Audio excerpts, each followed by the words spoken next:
Magandang araw po. Narito na po ang magiging lagay ng panahon ngayong araw ng Miyerkules, November 26, 2025.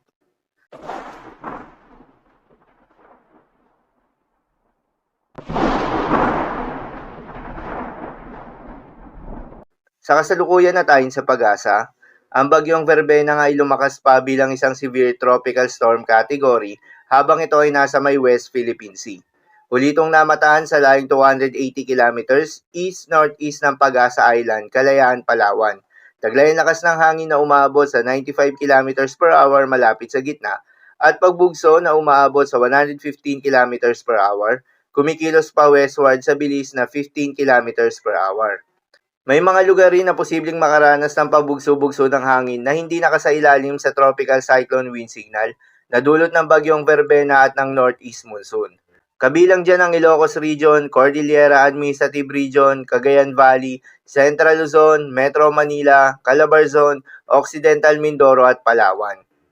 Para naman sa magiging lagay ng panahon sa may Metro Manila, Zambales, Bataan, Cavite, Laguna, Batangas, Rizal, Aklan, Antique at ilang bahagi ng Mimaropa ay asahan yung maulap na kalangitan na may kalat-kalat na mga pagulan at thunderstorms na dulot nitong trough ng bagyong Verbena. Posible ang mga pagbaha o pagguho ng lupa due to moderate to at times heavy rains. Habang sa Cordillera Administrative Region, Cagayan, Isabela, Quirino, Nueva Vizcaya, Quezon at nalalabing bahagi pa ng Central Luzon ay asahan rin yung maulap na kalangitan na may kalat-kalat na mga pagulan at isolated thunderstorms na dulot naman ng shear line.